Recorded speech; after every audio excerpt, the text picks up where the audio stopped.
Y siendo muy puntual a la pregunta, el recorte que se hace al presupuesto que se presentó este año, que es el proyecto de presupuesto para el 24, alcanza aproximadamente el 8.5 al 9%, aproximadamente. ¿Siente usted que se pudo recortar más? Le pregunto esto porque en el día de ayer conversábamos con el señor Ricardo Lombana, candidato a la presidencia de la República, y una de las preguntas que le hice fue: ¿a cuánto usted aspira que sea básicamente ese recorte? Y él hablaba de un 10%. Es decir, que teniendo en cuenta los números que usted esta mañana me da, nos hubiésemos quedado por debajo del 1 o el 1.5% de ese recorte. Ahora escucharemos a los candidatos a la presidencia ver sus planteamientos de este recorte. ¿Pudo haberse recortado más? Entendiendo que el órgano del Estado legislativo recibió un recorte, obviamente no en comparación a los presupuestos que manejaban años anteriores de 60, 70 millones de dólares, a lo que es hoy de 200 y tantos. Ya de por sí era un presupuesto que era elevado. ¿Qué dice usted, profesor, con sus numeritos? Para mi concepto, todavía el presupuesto está exageradamente alto. Nada más hay que hacer varios análisis muy precisos. La mina, 2024 no vamos a tener ingresos producto de la industria minera, no solamente por lo que iba a aportar la minera, sino por toda la actividad que genera o generaba la industria minera en Panamá, porque estamos hablando de una industria que aportó a la economía casi un 5% ¿Eso va a dejar al un Producto hueco? Interno. Eso abre un hueco. Ajá, pero Y no muchos solamente candidatos... un hueco a la economía como tal, porque se va a dejar de producir alrededor del 5% del PIB. Ayer discutía con un colega y definitivamente existe el peligro de que nosotros este año tengamos un crecimiento negativo. Ok, decía Ricardo Lombana ayer, y lo tengo que citar porque me quedé con parte de lo que él expresaba. Él decía que la mina no iba a dejar un hueco, que realmente el próximo gobierno debe, primero, impulsar más la recaudación, generar proyectos de turismo, tratar de reutilizar ese gran hueco que quedó allí y empezarle a sacar la plata, pero eso sería después del 1 de julio. ¿Cómo serían esos primeros 6 meses? Lo Sí. primero.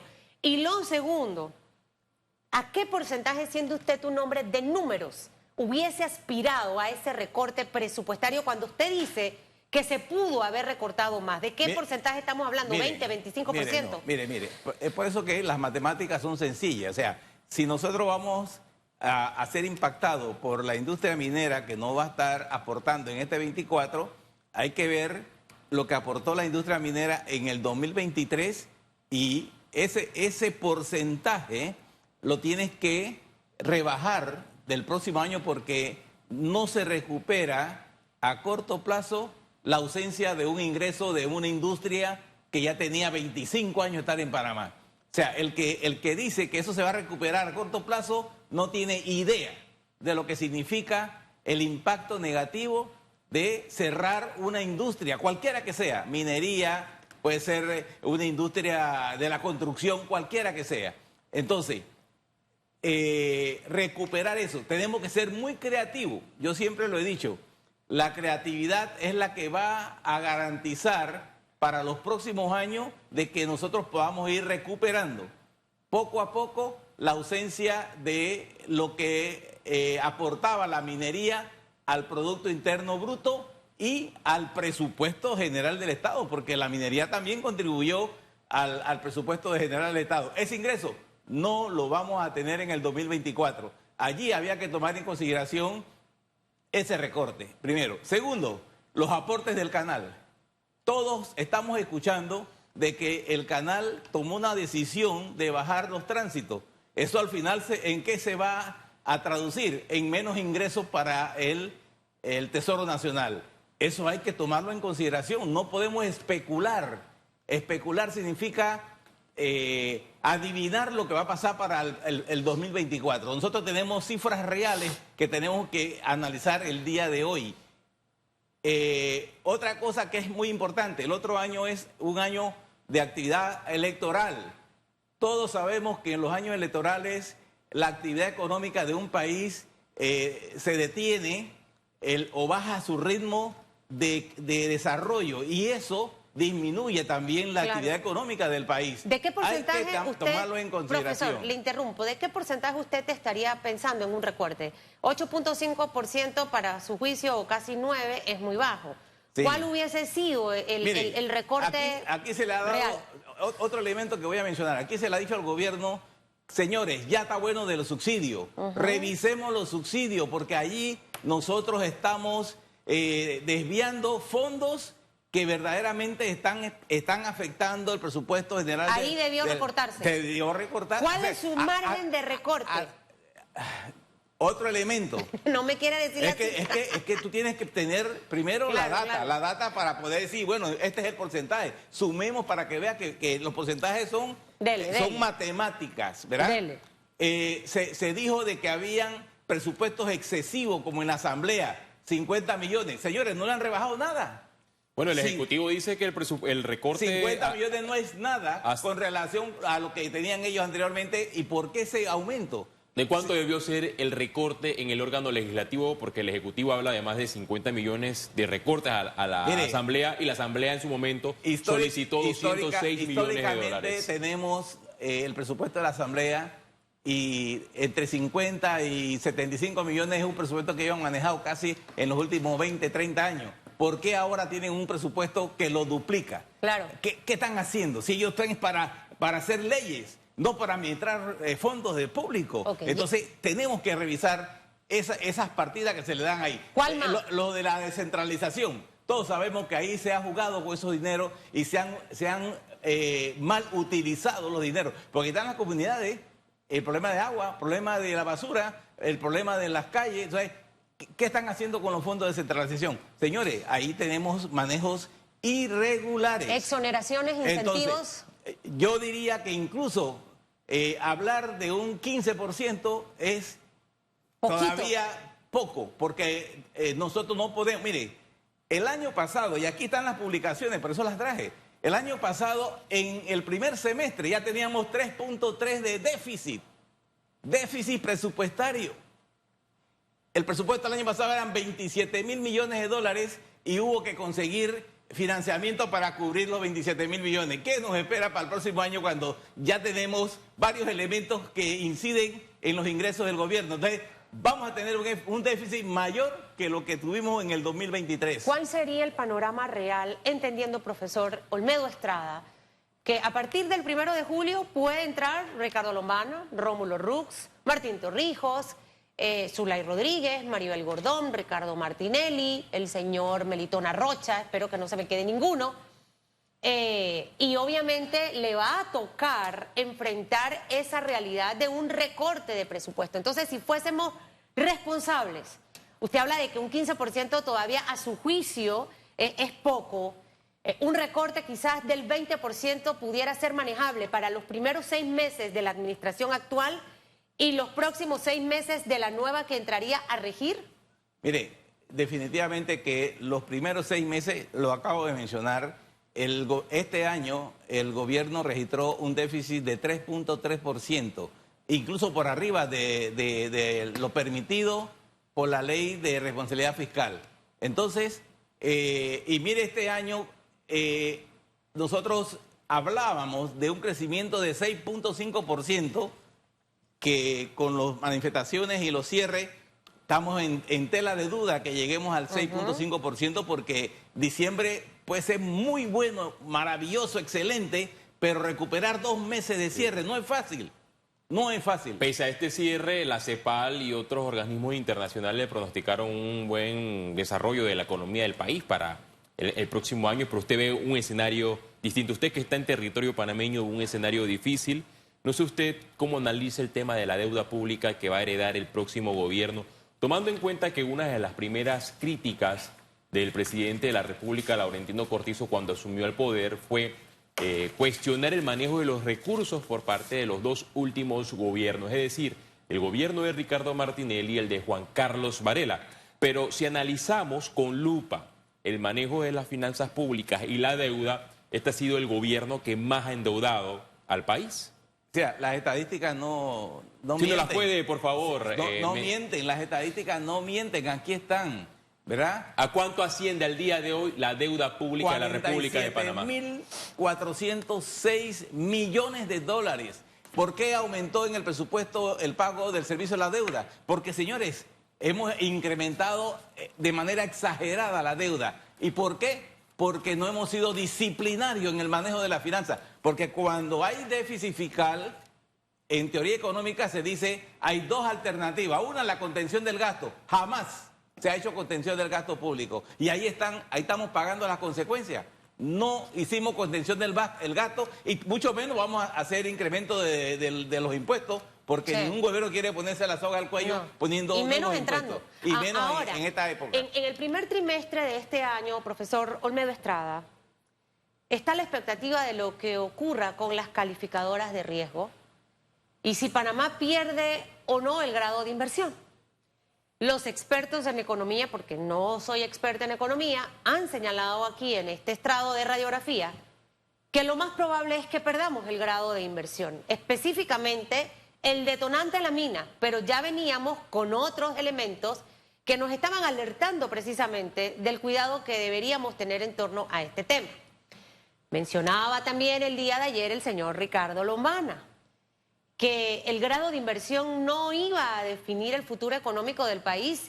Si un buen gobierno define las políticas de Estado realmente apropiadas para hacerle frente a esto. Usted es economista, usted es un hombre de números, no es un hombre que está metido en la política apoyando a X o Y candidato.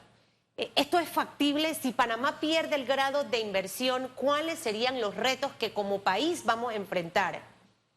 Que es la parte complicada y difícil, porque de eso se trata precisamente la vida, pero ahí también tengo la oportunidad de ver cómo enfrento eso. ¿Tiene lógica lo que dice el señor Lombana de hacerle frente a ese tema del grado de inversión con algunas de las propuestas que él planteó aquí? ¿O realmente eso sí se va a traducir en el aumento de la tasa de interés de los préstamos de todos los panameños, de hipotecas, personales, de autos, tarjetas de crédito y demás? Sí, mire, grado de inversión es una condición que favorece a cualquier país por las consecuencias que genera. Por ejemplo, el grado de inversión atrae muchas las inversiones extranjeras. Si tú pierdes grado de inversión, no significa que el grado de inversión es el que te va a dar a ti de una manera aislada los beneficios para que tú seas un país que vas a tener todas las oportunidades para crecer y para desarrollarte y ser autosuficiente. No. El grado de inversión te facilita, el grado de inversión te permite. Mire, nosotros tenemos grado de inversión y tenemos 5 años de estar pasando problemas para conseguir inversiones extranjeras. Entonces no es el sello del grado de inversión el que nos va a garantizar. Okay. Nosotros tenemos que tener grado de inversión, pero también tenemos que hacer lobby para reunir inversionistas, presentar nuestras propuestas, manejar los fondos públicos, porque mire, esto hace perder grado de inversión. Claro, eso, y muestre la gráfica hacia la pantalla que está allí, porque de hecho el profesor abajo tiene la fotografía de los presidentes en ese momento. Entonces, para que usted vea, esto es como una escalera que va hacia arriba, ¿no? Es correcto. Entonces, el primero que usted ve, ahí está Martín Torrijos con el nivel de endeudamiento en su administración. En su momento. Luego sigue Ricardo Martinelli, posteriormente Juan Carlos Varela, que desde mi punto de vista, sin ser economista, profesor Estrada, usted me corrige, en realidad el nivel de endeudamiento significativo empezó en la administración de Juan Carlos Varela. ¿Usted me dice con los números que tiene allí? Sí, el grado del grado de endeudamiento comienza desde Martinelli. Ok. Desde Martinelli, porque mientras nosotros vemos la gráfica de Martín Torrijos mantuvo una estabilidad en cuanto... ¿Cuánto se mantuvo en la administración de Martín Torrijos Espino? Póngase los lentes, profesor. 10.800 millones de dólares. 10.800. ¿Cuánto terminó el nivel de endeudamiento de la administración Ricardo Martinelli? 18.230 millones de dólares. ¿Cuánto fue con Juan Carlos Varela? Vamos a ver, 26.000 cuando cerró en junio y 31 cuando cerró con el otro gobierno que entraba, que es el gobierno de Nito Cortizo. ¿Y el presidente Cortizo está en este momento? 47.406 millones de dólares. ¿Se justifican el nivel de endeudamiento? ¿En cuántos años? Estamos hablando de 5, 10, 15, 20. 21 años. ¿Se justifica? En 21 años aumentamos 37 mil millones de dólares. ¿Se justifica la pandemia, todas las actividades que hemos tenido en cada administración para tratar de entender eso? ¿Y cuán factible puede ser que una próxima administración que entre a partir del 1 de julio, de verdad que el próximo presidente va a tener un tamal muy grande, complicadísimo? Porque más allá de todos los problemas que conocemos, cómo bajar ese nivel de endeudamiento, cómo hacer crecer la economía, cómo disminuir el desempleo, ¿eso es real o eso es ya irreal, una fantasía? Bien, lo dije hace un momento, nosotros tenemos que ser ahora muy creativos para proponer. Panamá tiene una característica muy importante que no la tenemos en otros países, por eso seguimos siendo el país que más crece en América Latina. Vamos a esperar porque yo tampoco tengo la bola de cristal para decir qué va a pasar en el 2024, pero si nosotros seguimos la secuencia de los números que están publicados en el día de hoy, el último informe de la Contraloría que habla de cuáles son los sectores que están en este momento dinamizando la economía, por supuesto que el comercio internacional, la logística, las telecomunicaciones del centro financiero, el turismo, que si lo podemos nosotros orientar hacia proyectos que verdaderamente atraigan turistas, el turismo puede cubrir en parte lo que está dejando la mina, pero lo que es comercio internacional, que allí sí tenemos nosotros, digamos, infraestructuras que están trabajando y que están verdaderamente desarrollando actividades económicas importantes. Ojalá que este sector cubra también parte de lo que está dejando la mina. Y ¿por qué no decirlo? Hay actividades que definitivamente, como las telecomunicaciones, que aportan al Producto Interno Bruto, así como también el comercio al por menor y al por mayor. Pero también hay que decirlo, nosotros no podemos estar, nosotros los panameños, cerrando la economía, porque al final nosotros somos los que vamos a pagar el precio del alto costo de vida, cerrando manifestaciones, ¿verdad? Haciendo huelgas que realmente se pueden llegar a un punto de negociación, porque realmente aquí por la falta de un director de una escuela cerramos nosotros la Interamericana. O sea, eso no puede estar sucediendo. ¿Cuánto nos va a costar recuperarnos? Eso afecta. Claro, ¿cuánto nos va a costar recuperarnos de esos 40 días, entendiendo que el turismo en provincias como Chiriquí, Bosca del Toro, también Colón, se vieron afectadas, específicamente el tema de los cruceros en el área de la costa atlántica? Y estamos hablando de micros y pequeños empresarios, profesor Estrada, o sea, no estamos hablando de grandes empresas. ¿Nos vamos a poder recuperar de esto en cuánto tiempo? Mire, si en la pandemia caímos 17% y nos recuperamos, ¿verdad? Significa que Panamá tiene capacidad de recuperar cualquier caída que tenga, siempre y cuando podamos tener la capacidad de promover. Así como nos opusimos a la minería, ahora nosotros tenemos que decir, yo tengo un plan de ideas creativas para desarrollar la economía de Panamá. ¿Qué vamos a hacer con las 12.000 hectáreas de la mina? Nosotros tenemos algunas ideas, hagamos las propuestas, hagamos nosotros el pronunciamiento de cuáles son esas ideas que pueden ayudar. Aquí en Panamá, en esa mina, en las áreas que se usaron para la mina, se pueden hacer proyectos que vayan encaminados a generación de energía a través de industria fotovoltaica. Nosotros hacemos un campo de inversión, pero eso hay que tener capital también, eso no con $2 no se hace, hay que traer una inversión extranjera que se encargue de... Y van a querer venir, o sea, usted es economista y se lo pregunto, ¿van a querer venir a Panamá a invertir después de todo lo que hemos experimentado en los últimos años, no solo con el tema de la mina, sino también el nivel de desconfianza que se ha ido aumentando con el pasar del tiempo? En los últimos 10 años Panamá ha recibido más de 50.000 millones de dólares en inversión extranjera. Inversión extranjera. Lo que pasa es que la minería es una industria que, si la vemos desde su perspectiva, claro que tenía sus detractores, ¿verdad? Pero si usted se dedica a una industria como la generación de energía a través de fotovoltaica, eso contribuye a la economía y por ende no daña el ambiente, y los detractores van a ser algunos, pero no es el país entero. Entonces, ¿por qué no hacer en Panamá una industria de productos del mar? Tenemos 2 grandes océanos. ¿Y por qué no aportar, por ejemplo, una idea al Canal de Panamá?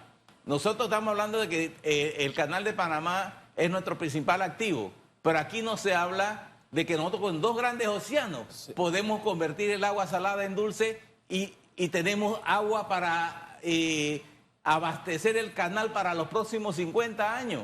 ¿Por qué no hacer un estudio de la instalación de una planta que transforme el agua salada en dulce y llenamos los embalses que están ahora mismo agotados y tenemos agua suficiente para 50 años? Aquí no se le ha venido esa idea a la mente, cuando hoy día en países de Israel, Chile, México tiene plantas transformadoras de agua en agua dulce, producto de que el agua salada es la que más le sobra a ellos. En su momento también se habló que iban a colocar en el Canal de Panamá la siembra de nubes, como ocurre en Israel, pero son proyectos que quedan en el estándar de análisis y no se ejecutan. Profesor, usted hizo énfasis en la mina por muchos minutos y hay un debate ahora, luego del cierre de la mina tras el fallo de inconstitucional.